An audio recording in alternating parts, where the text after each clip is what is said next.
Hello, everybody, and welcome back to the Amazing Race Rewind podcast, a podcast where we rewind back in time to watch the earliest seasons of The Amazing Race for the first time. My name is Andrew. And I'm Jill. And we are here today to talk about Season 3, Episode 4, which was an anomaly of an episode because, for once, an anomaly of an episode because, for once, all of these teams are bunched together.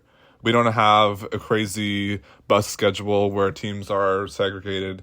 It's anybody's game this episode. Which was great because there was a complete reshuffle for the most part. There was some consistency, but it was nice to just see that complete kind of almost top to bottom reshuffle where teams you thought would be able to hold out couldn't, and the teams who were kind of really stuck at the back for the last couple legs got a boost up. I liked that aspect. Yeah, it was nice to see some of these teams who have been comfortably at the front with like the 6-hour safety net of the buses have to scramble a little bit and have to fight for their lives here. That's what I like to see. I don't like when people are too comfortable, and we definitely saw that from a few teams here. Yes, exactly. But this leg pretty much starts with the teams in 3 groups.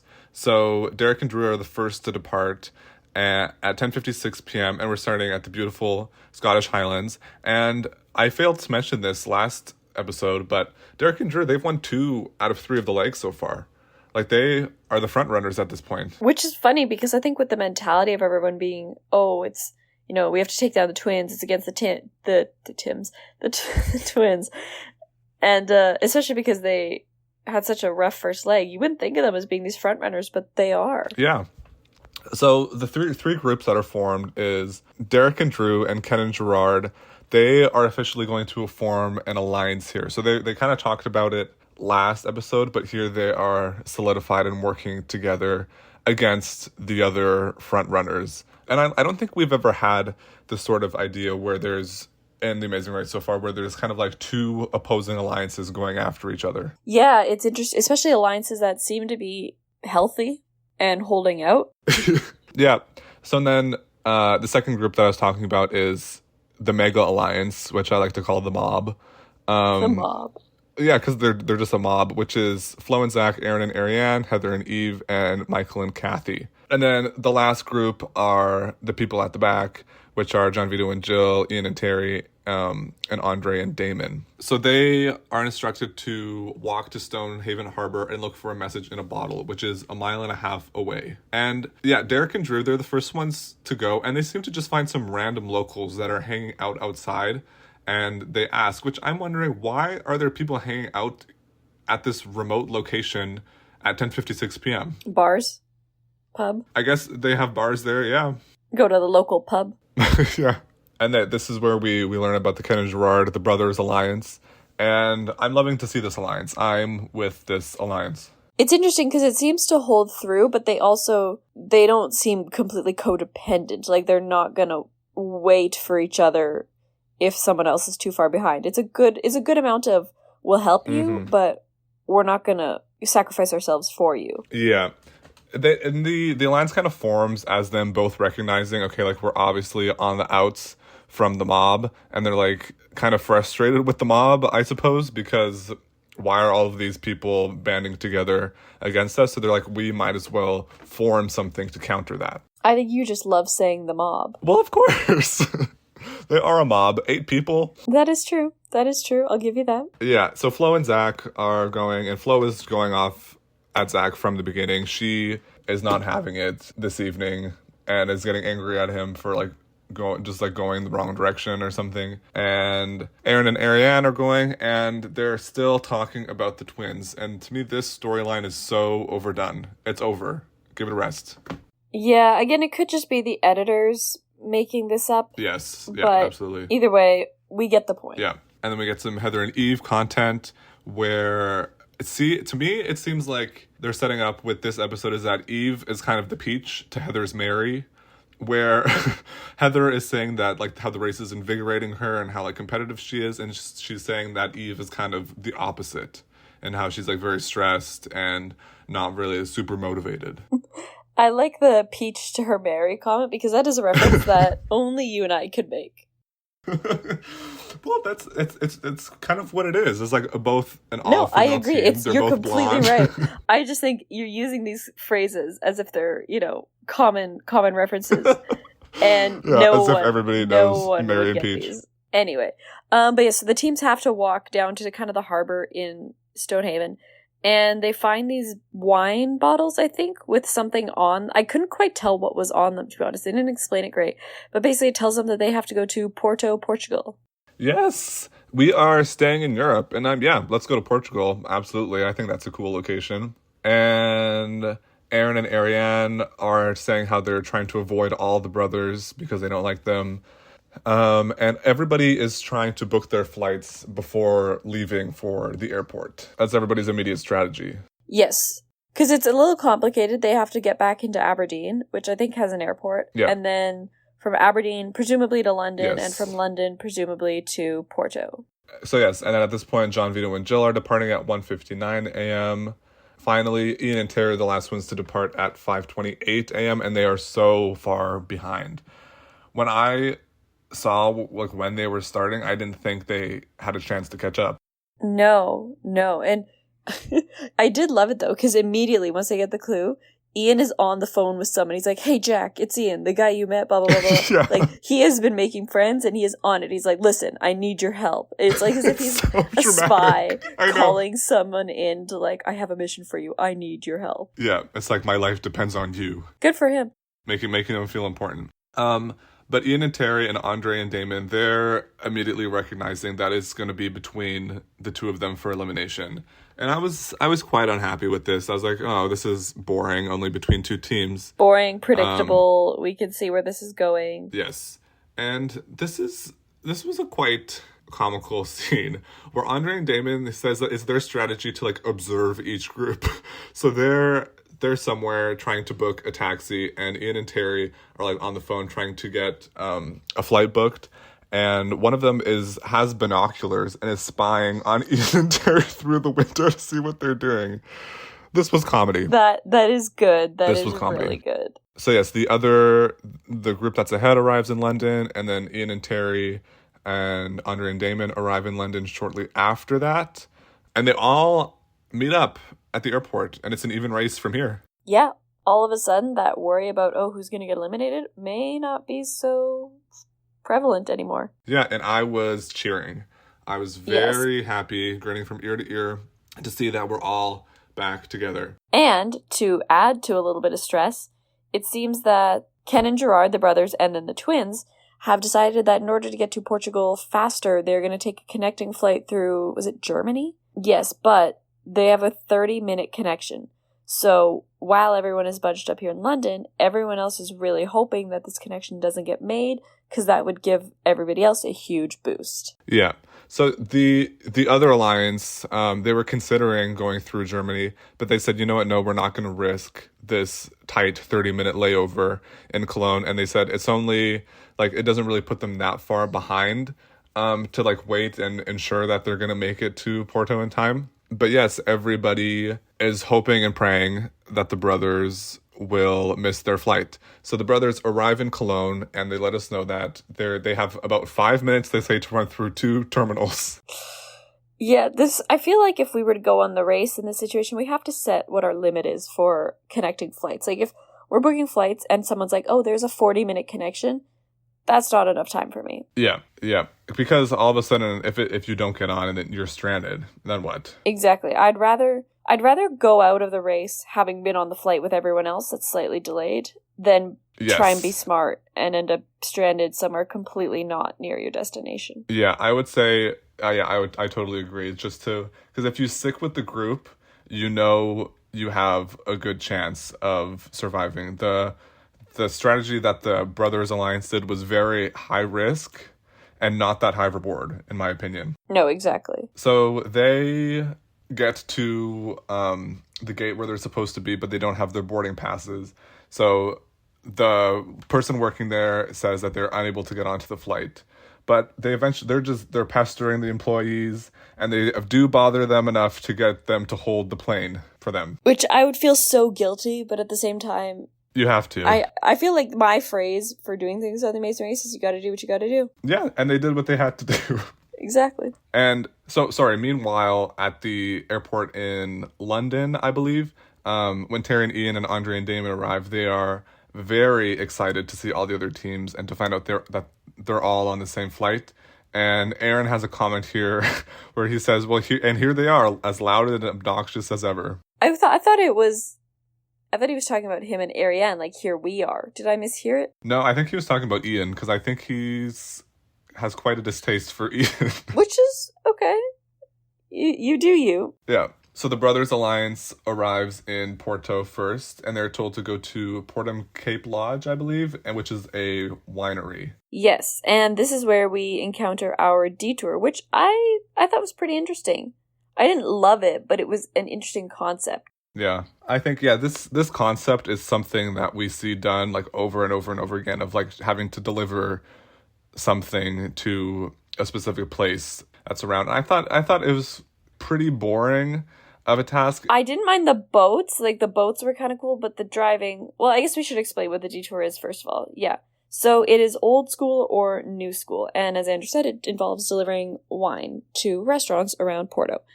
Old school is, you have, I think, something like a 90-pound keg, almost, with wine bottles in it. You have to load it into a boat, a traditional Portuguese boat, row this boat with the help of some attendants across the river and deliver it to one restaurant that's right there. The shtick is short distance, but the barrel's heavy. The other one, you have to deliver wine to 3 restaurants, and it's lighter cases, but you get a truck. That's new school. So, yeah. Yeah, exactly. And on the truck, you have to drive the truck, and you have to navigate the streets of Porto. And yeah, like I said, this wasn't my favorite task. I think it was like, they spent a lot of time on it, and there wasn't really a lot going on other than the whole Heather and Eve situation. Which we will get to in a minute, but obviously I have to ask, what are we doing here? What are you feeling? So for me, I think I would want to avoid having to drive in this traffic. And also, you have to, it's a manual truck, which is where Heather and Eve run into their issues. Literally run into their issues. Drive. Yes. Yes. That was a good one. Thank you. So I'm going with the boat. Me too. I think we would do pretty well in the boat. I think 90 pounds keg between the two of us, we can make it work. Yeah. And yeah, they only have to go to one location, so it's one and done. That's right beside where they dock. Yes. So while the Brothers Alliance are starting on that detour, everybody else arrives in Porto, and Ian, it's a mad dash through the airport, and Ian immediately is screaming in the terminal. He's going, taxi, taxi. And this is where Aaron has some choice comments, and he's saying that Ian defines ugly American. He says, that guy's a pig. I want to see them go down. Yeah. Like, obviously, Ian's being disruptive in the terminal. He's making a scene, playing the stereotypical American. But he also has a mentality behind it. And right now, his mentality is that gloves are off. He has a quote. He says, the gloves are off now. The race is on. And okay, Ian, sure. That was good. He's ready. He's ready to race. Exactly. So the twins deliver their wine first. We should say the twins and Ken and Gerard both do the boat task, the old school. Yes. Yeah. And the twins complete this first. And they have to travel to Lisbon via train and to go to a soccer stadium. Yeah, or football, as most Europeans would probably like us to say. Yes. Although Phil did say soccer, which I noticed, to appeal to the American audience, I'm sure. Of course, because Americans would be like, that's not football. Yeah. Technically, we shouldn't be calling it football either, but... No. But Terry and Ian, they continue with their bickering. They love to bicker.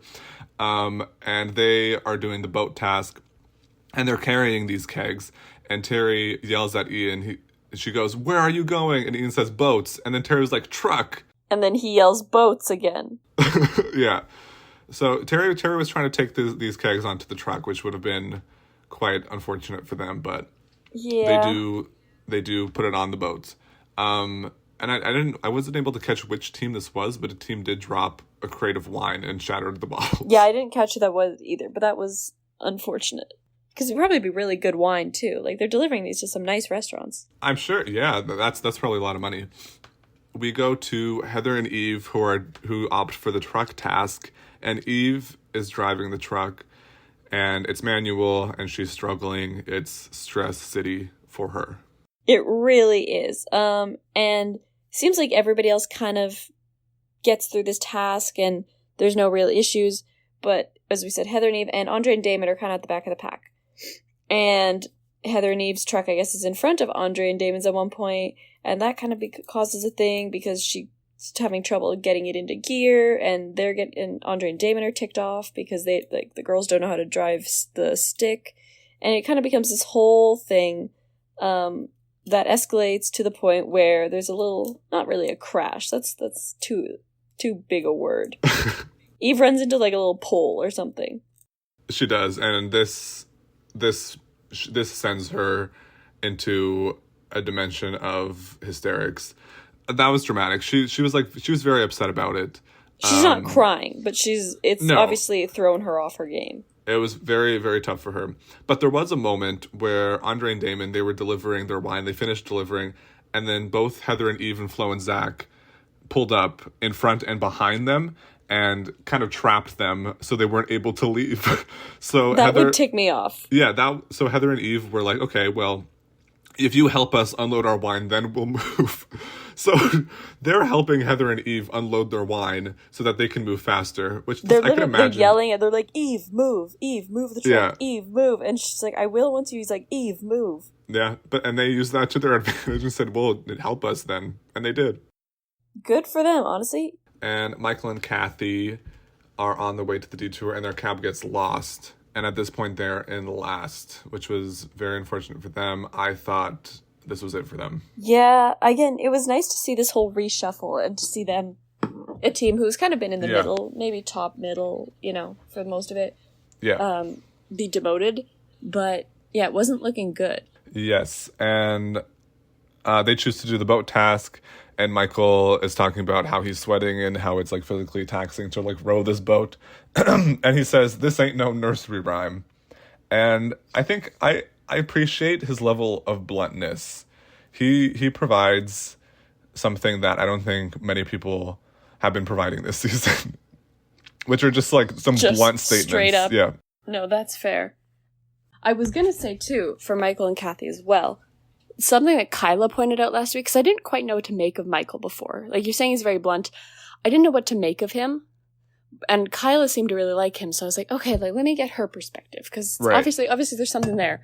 But I think it is that bluntness of, there's no pizzazz to the statement. It's just what it is.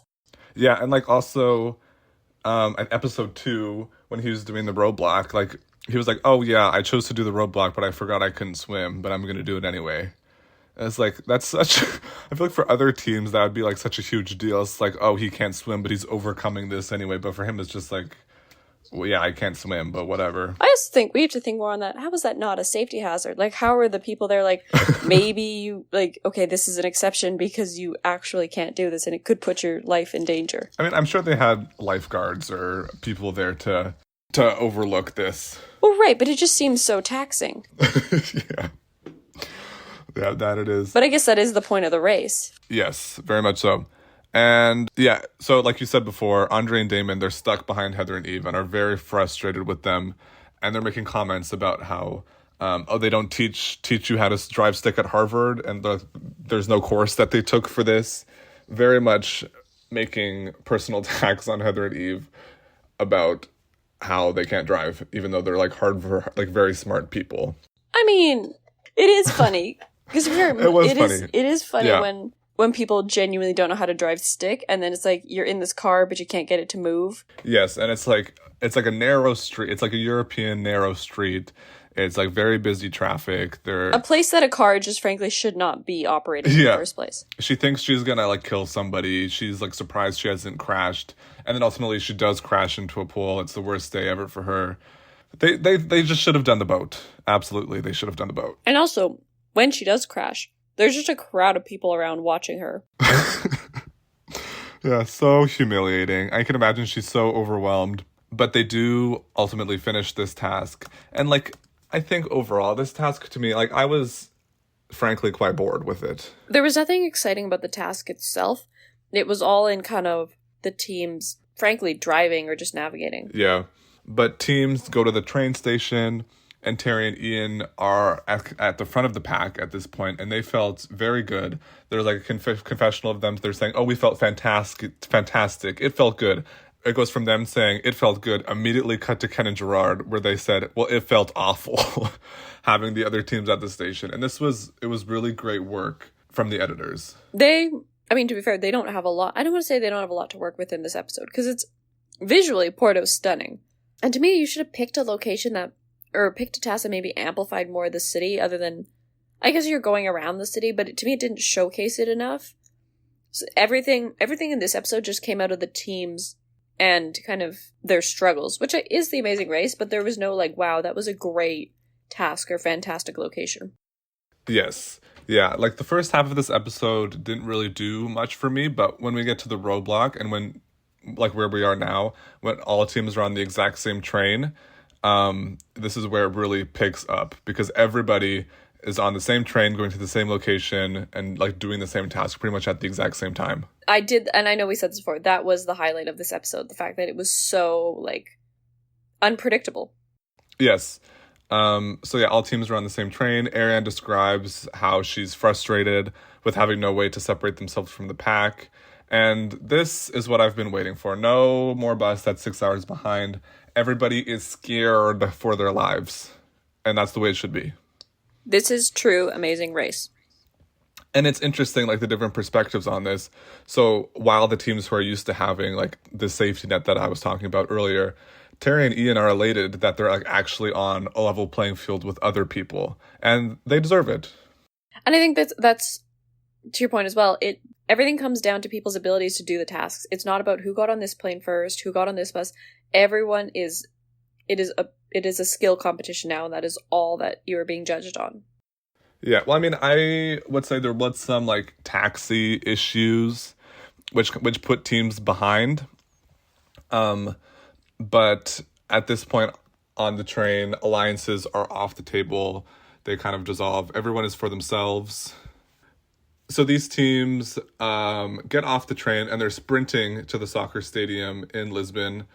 And there's a mad dash to get to taxis, and everybody's yelling at their drivers, "Rapido, rapido." But yeah, now everybody's in a taxi, and the twins, they seem to get passed by a few people, and Ken and Gerard arrive at the roadblock first. And yes, the roadblock task is, the prompt, is, this person should have long arms and quick feet. It's pretty obvious what you're about to do because you're in a football stadium, but it obviously involves playing football, playing soccer. Yes. And what they have to do is they have to block a penalty kick from a teenage Portuguese soccer player, which to me, it doesn't seem too terrible until I see Ken actually doing this. And these kids they're punting the balls. I didn't realize how close it was. Well, and like they say in the when they introduce this task in the show too, although, playing as a teenager, it doesn't sound difficult. Yeah. These kids play all the time. Like, this is their life. And this is a country where football is everything. Like, for the Europeans, football is everything. For us, it's hockey. And so, teenage hockey players are good. Well, that's an understatement. Some of them, go into the NHL. But you live and breathe it here, and that's the same thing there. But it's almost easier because, here for hockey, you need all the gear and all this stuff. There you can train, in my opinion, so much more because you don't need to be on a rink. Yeah. You can be out in your backyard. It's a lot more accessible. But yeah, and the velocity at which these balls are traveling is crazy. And I could definitely see how people would struggle with this roadblock, how they would just get, like, tired very quickly and frustrated with being, like, scored on over and over and over again. So, yeah, other teams arrive, and Michael is actually the one who gets it first. A surprise turn of events from them being at the back of the pack a little bit earlier. Yeah, no, exactly. And okay, I think I could do quite well this task. I think you could, too. What do you think? I do think you could, too, because you sprawl, and I think you're very willing to, like, throw yourself at things and, like, throw yourself in front of objects. Literally. Like, not figuratively, literally. Yeah. So I think you could do a fine job at this, to be honest. I'm also you remember in grade 5-6, the whole Scott Sterling thing? Oh, yes. That's also what I'm envisioning, though. Like, if I got a soccer ball to the head, just my nose bleeding, even though I've never had a nosebleed. Yeah, for those of you who aren't familiar with Scott Sterling, you should... It was a pretty popular video. It was huge. I'd be shocked if people didn't know what it was. It's pretty much just this guy who gets hit in the face over and over and over again. It's like a parody, almost. A soccer goalie, yeah. It's a soccer goalie it's a parody of a soccer game. Yeah. And I don't think this would be a great roadblock because I think it's like pretty easy. Like people move through it pretty quickly. But it was very good because all the teams were so incredibly close together, which made it entertaining. It almost felt more like a face-off, like the modern task in Amazing Race Canada. Face-off, that's more what it felt like. Yes, yeah, definitely. So everybody goes through this roadblock pretty quickly, and it's between Ariane and Ian. So I think Aaron and Ariane, I think both of these teams had some issues with their taxi. Aaron and Ariane's taxi claimed to know a faster route, but it actually took them a lot longer than everybody else. Yes, and it seemed at this point, too, that Ariane was because Ariane was the one doing the task, and she seemed to be getting quite overwhelmed. Because everyone's left, and everyone's on their way to the pit stop. You kind of know you might be eliminated. But while this is happening, I think we need to address that the clue, once finishing the roadblock, stated that they must walk to the pit stop, which is at this beautiful castle. It was gorgeous. Like, this white stone castle. It was night, so it was lit up really beautifully. And most teams, no issue. They get there. But Heather and Eve, in the process, get into a cab and then start reading the fine print on their clue. Yeah, so this is very interesting because they get in the taxi and they realize, oh, shoot, we were supposed to walk.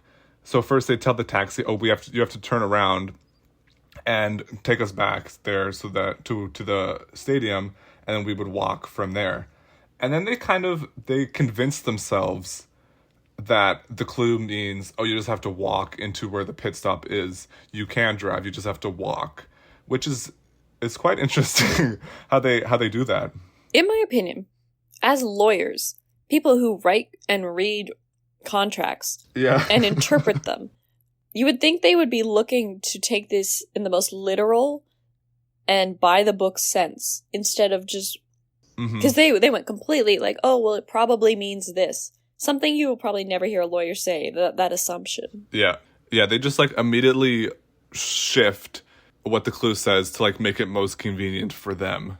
And we will get back to that, but we just need you to know that is happening at that moment. Yes, that is happening at this moment.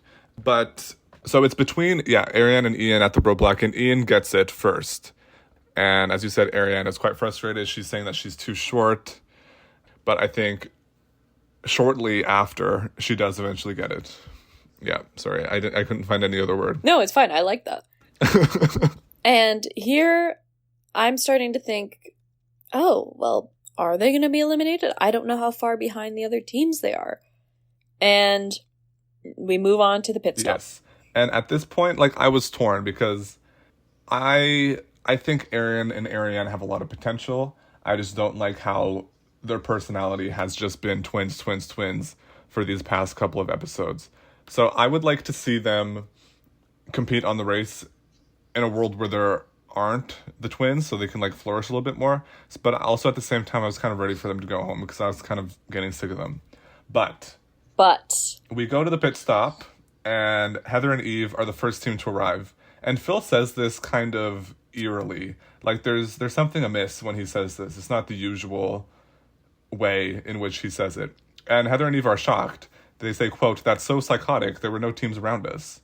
And it's a very foreboding scene. Like, something bad is going to follow this. So Heather and Eve, although arriving first, aren't actually in first place. We should address that. Or should we just go through everyone's placement? Yeah. Okay. Yeah, let's just go through. So Ken and Gerard arrive in second, Flo and Zach third, Derek and Drew fourth, Terry and Ian... No, sorry, Andre and Damon in fifth, Terry and Ian in sixth. Probably best finishes for them so far. The most like comfortable position they've been in since they've been at the back fighting for their lives every single episode. We have something where a little scene where Kathy's legs give out. She can't seem to really run anymore. Then John, Vito, and Jill are in seventh, who like we still haven't seen. I still don't have a good impression of this team at all. No, you really don't. Yeah, she's like strong and athletic, but I really don't have much about them. But Michael and Kathy are in 8th, and Aaron and Ariane are in 9th. So Aaron and Ariane arrive to the pit stop. Phil says you guys are in last, and then it just fades to black. Fade to black. And ominous music arises. And then when it fades back in, and you see a scene of Heather and Eve walking through some sort of door or tunnel, and Phil is having another family meeting, another round table. I said, oh my god, it's another family meeting where we're sitting everyone down. Much less glamorous than the last one, because he's in, you know those like Walmart plastic chairs that like everyone and their grandma has in their... On like someone's like back porch. There's just Phil sitting in one of those, and then there's 4 of those set up in front of him. Aaron and Ariane are already sat down, and Heather and Eve enter. Yes, and it's all very dramatic. And he walks them through what's happening. So he says, Heather and Eve, you guys were in first. Although in the rule book, it says that traveling by foot means to not travel by car. And you guys admitted to traveling by car. So you guys gained 7 minutes by traveling by car. But in addition to that, there's a 30-minute penalty for breaking the rules. And he says usually a 37-minute penalty wouldn't really make a huge difference. But because everybody was so close together, that puts you guys from first to worst, is essentially what he said. And he like goes through it all very diplomatically. He like walks them through exactly what happened. Yes. And ultimately, in those 37 minutes, Heather and Eve are eliminated. Yes. And Aaron and Ariane are safe. And they can't contain their smiles during this. They were very happy because they thought they were out. And Heather and Eve are eliminated due to read your clue. Which, again, is so ironic, being lawyers. Yeah. You would think they'd be tuned into, like, the finer details and the technicalities. Maybe they're not lawyers yet. Maybe they haven't been admitted to the bar. Students, but yes. They're law graduates, at least. Yeah. And like you said, it's a crazy parallel with season 1 of the Guidos and Nancy and Emily. For an episode that was kind of meh all throughout, it was a phenomenal ending. Anytime we're having a family meeting, I'm cheering. Oh, exactly. It made up for some of the bluhness, and it just gave it so much more life and energy. And I'd say I was about 85% invested most of the episode, but I was 110% invested at the end here. Yes. And it'll be nice for next episode for everybody to start pretty much at the same time, as opposed to people starting like hours and hours and hours after. Because even in this case, if there's, let's say, a charter bus situation, the teams are so close together that you are going to fight to get onto those buses. Like, I want to be on bus 1. It's going to be intense. So, Aaron and Ariane live to see another day. And my winner pick, mind you, Heather and Eve, I said they were going to win it all. They're out, which was very shocking to me. They're gone. Yeah, I did not think they'd be out this early, and I've never chosen a winner and had them go out on, what is this, episode 4? I think you said you've never chosen a winner, and this is our 3rd season of doing it. Like, yeah, but it felt like I had some pride in that. I chose 2 teams that made the final 3 last 2 seasons, and now I feel like my credibility is gone. Well, I'm still in it to win it because Aaron and Ariane were one of my picks. So yeah, well, the thing is, you always choose 2 teams. Also, let's talk about that. What? You choose 2, I choose 1. We didn't make rules. I'm playing smart here. You can't blame me for having more. What is that called? Betting on more dogs, having more bets. Sure. Betting on another horse, betting something about betting on more. I think we get the idea. Having more odds. Yeah. Yeah. But that concludes this episode, unless you have any final thoughts. I don't know. I am looking forward to next week. We may potentially have another guest, so stay tuned for that. And yeah, that's it. Do you have anything to add? No, I'm looking forward to next week. I don't even think I watched the next week segment, so I don't even know where we're going. No, I didn't either. Which, you know what? That's fine. Well, it'll be a total surprise to us. It'll be a total surprise. But we'll see you then. In the meantime, you can follow us on Instagram at Amazing Race Rewind. Send us an email at amazingracerewind@gmail.com. Leave us a nice review and on Apple Podcasts or Spotify, and we'll see you next week. Yep. Looking forward to it. Okay, bye. Bye.